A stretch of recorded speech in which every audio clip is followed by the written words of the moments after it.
दोस्तों, कहते हैं प्रेम दुनिया की सबसे बड़ी दौलत है और प्रेम ही दुनिया का सबसे बड़ा सुख है।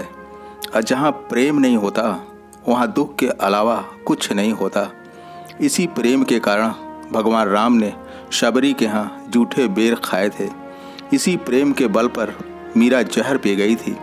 अगर आज के दौर में वफा और प्रेम की बात किया जाए तो एक ही जानवर का नाम जुबां पर आता है, वह है कुत्ता। वह बेचारा है तो एक जानवर, लेकिन अपने कर्मों द्वारा हम मनुष्यों को बहुत बड़ी सीख देता है। गांव के थोड़ी ही दूर पर एक महात्मा जी अपनी कुटिया बनाकर रहते थे। वहीं उनके पास एक कुत्ता रहता था। वह कुत्ता कहीं नहीं जाता, वहीं महात्मा के पास पड़ा रहता। महात्मा जी जो कुछ उसे रूखा सूखा दे देते वह वही खा लेता और पानी पीकर सो जाता।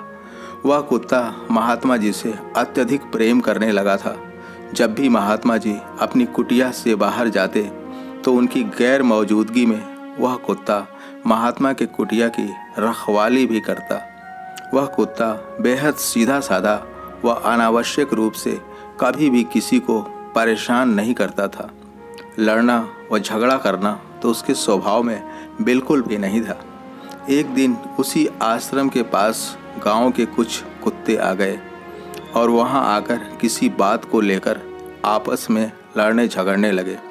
वे सभी कुत्ते बहुत ही कठोर हृदय वाले थे। उनके अंदर विनम्रता व प्रेम नाम की कोई चीज़ नहीं थी।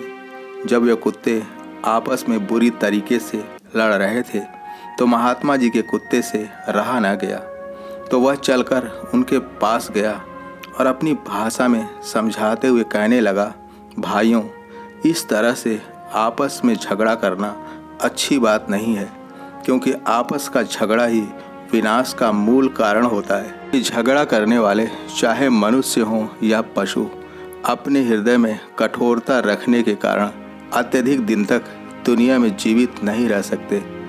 दोस्तों, कुत्ते की ऐसी बातें सुनकर गांव के सभी कुत्ते उस पर हावी हो गए और जोर जोर से भौंकना शुरू कर दिया और कहने लगे, तू अपनी विनम्रता और प्रेम अपने पास ही रख, वरना हम सब तेरा ही काम तमाम कर देंगे।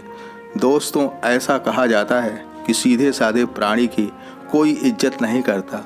सभी उस पर भड़ास निकालने लगते हैं, क्योंकि सीधा वृक्ष ही सबसे पहले काटा जाता है।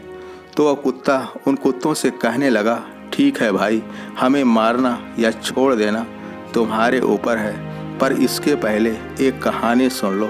सारे कुत्तों ने कहा, ठीक है, सुना। तो सुनो। एक समय की बात है कि एक साधु बहुत ही बूढ़े हो गए थे। वे आश्रम पर अपने शिष्यों के साथ रहते थे। जब उनके जीवन का आखिरी क्षण आ गया तो उन्होंने अपने शिष्यों को अपने पास बुलाया। जब सारे शिष्य उनके पास आ गए तब उन्होंने अपना पोपला मुख पूरा खोल दिया और शिष्यों से बोले, देखो मेरे मुख में कितने दांत बचे हैं। सारे शिष्यों ने उनके मुख की ओर देखा और टटोलते हुए एक स्वर में बोल उठे, महाराज, आपका तो एक भी दांत नहीं बचा है। साधु बोले, देखो ये जीभ तो बची है। सबने उत्तर दिया, हाँ गुरुदेव, आपकी जीभ तो अवश्य बची है। साधु ने कहा, जब मैं पैदा हुआ था तब भी ये जीभ थी, और आज जब मैं यह चोला छोड़ रहा हूँ तब भी यह जीभ सलामत है। सारे दांत बाद में पैदा हुए और जीभ के पहले ही विदा हो गए। इसका क्या कारण है, कभी सोचा? सभी एक साथ बोल पड़े, हमें नहीं मालूम गुरुदेव, आप ही बताएं। संत मृदु आवाज में बोले, यही रहस्य समझाने के लिए मैंने तुम सबको यहाँ बुलाया है। यह जीभ मीठापन, मधुरता व कोमलता और अपने लचीलेपन के कारण ही आज भी हमारे साथ है, परंतु दांतों में कठोरता थी। वे प्रारंभ से ही निष्ठुर व कठोर थे, इसी कारण वे बाद में आकर भी पहले खत्म हो गए। इसी कठोरता के कारण ही वे दीर्घजीवी नहीं हो सके।